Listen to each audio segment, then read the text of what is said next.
O Projeto pela Liberdade das Mulheres do ETTC solicitou informações de órgãos da administração prisional de todos os estados brasileiros, com o objetivo de mapear a aplicação da prisão domiciliar, tanto para os casos de prisão provisória quanto definitiva. Objetivo da pesquisa: analisar como têm sido tratados o direito à maternidade e à infância num contexto nacional. Por que escolhemos esses órgãos? Eles têm como competência principal promover no âmbito administrativo a política estadual acerca das questões penitenciárias e a execução penal. Portanto, tem como atribuição a organização, administração, coordenação, inspeção, acompanhamento e fiscalização dos estabelecimentos prisionais, das pessoas que estão inseridas nesses espaços e do cumprimento de penas privativas de liberdade. Isso implica que eles sejam os responsáveis pela produção de dados sobre os mesmos. Estados que não forneceram as informações solicitadas. Estados que forneceram respostas parciais ou incompletas. E estados que forneceram respostas completas. Alguns exemplos de justificativas para a negativa das respostas. A quantidade de mulheres presas no período mencionado, informamos que utilizamos como sistema de consulta e pesquisa o Goiás PEN, e que infelizmente ele não produz dados por períodos passados, apenas os dados da atual população carcerária. Sendo assim, não é possível verificar a quantidade de mulheres que foram presas no período de 2018 a 2019, mas sim que atualmente encontram-se recolhidas em estabelecimento prisional. Não há como responder em curto espaço de tempo, pois é preciso disponibilizar alguns servidores que hoje atuam na linha de frente ao combate da pandemia, para responder a essa demanda. Independente do contexto da pandemia, esses dados já deveriam ter sido produzidos, pois se referem ao ano de 2019. Quantas mulheres tiveram a prisão preventiva decretada entre dezembro de 2018 e 2019? 13.142. 48% preenchem os requisitos previstos no Marco Legal da Primeira Infância. Quantas mulheres permanecem presas até o momento? 1.904. 70% das mulheres mães gestantes e ou responsáveis por pessoas com deficiência não permanecem presas. Quantas mulheres em cumprimento de pena tinham direito à progressão de regime, citada na Lei nº 13.769 de 2018? 2.493. 56,24% das mulheres beneficiadas pela progressão de regime. 43,8% das mulheres não beneficiadas pela progressão de regime.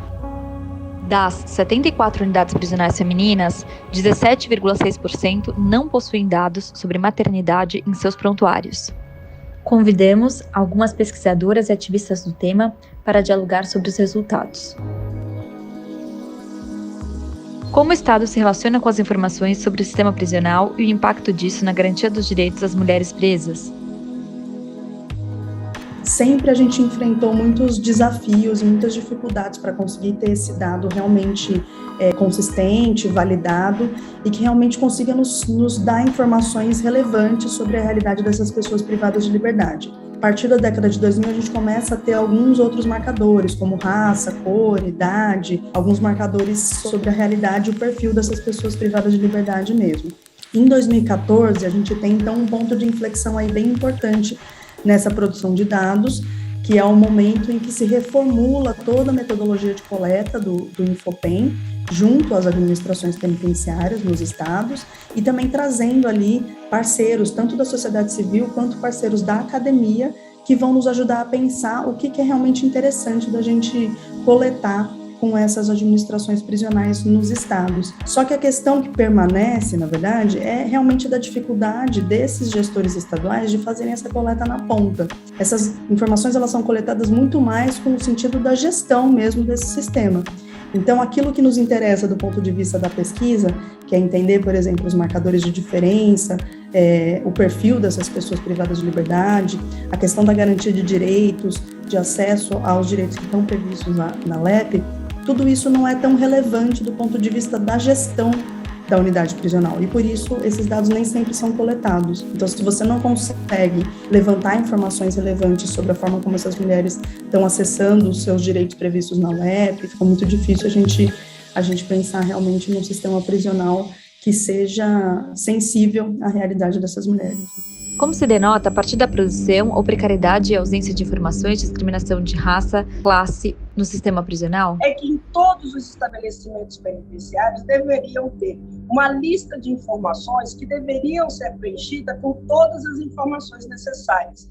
No caso, idade, cor, se tem comorbidade, se já foi internada, se faz uso de medicamento, o número de filhos, se algum filho tem alguma comorbidade, se precisa de tratamento específico. Nada disso, lamentavelmente, consta dentro desses prontuários. Se esses prontuários tivessem todas essas informações e essas informações fossem diretamente alimentadas dentro do sistema do Infobem, seria extraordinário, porque a partir daí se teria um diagnóstico daquelas que foram atendidas por políticas públicas antes da prisão e quais seriam as políticas públicas pós-prisão e durante o tempo de permanência da privação de liberdade e do cumprimento da sua sentença.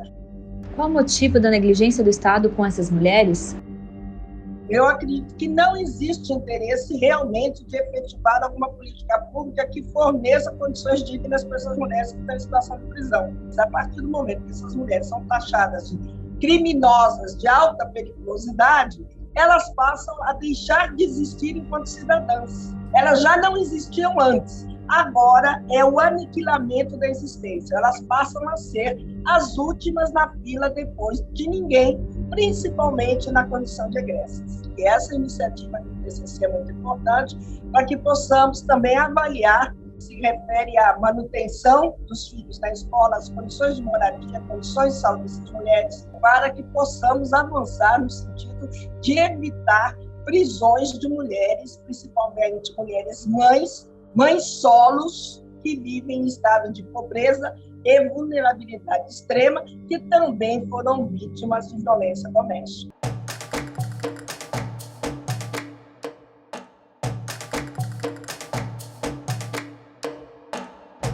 A pesquisa aponta que diversas mulheres que teriam direito de cumprir pena fora do cárcere tiveram, de forma inequívoca, seus direitos violados, seja na fase da prisão preventiva ou na progressão de regime.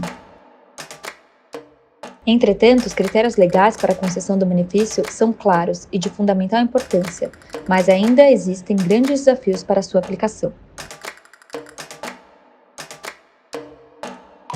É inegável que a prisão domiciliar se revela como medida importante para a construção do vínculo entre a mãe e a criança, sendo um espaço possível, ainda que com limitações, já que segue sendo uma forma de prisão, para o exercício pleno da maternidade e para a proteção da infância. A ausência de garantias plenas aos direitos dessa parcela específica de mulheres representa mais uma forma de punição. Medidas não privativas de liberdade devem ser sempre preferíveis. Para saber mais sobre a pesquisa Implementação da Prisão Domiciliar para Mulheres no Brasil à luz da Lei de Acesso à Informação, acesse www.ittc.org.br.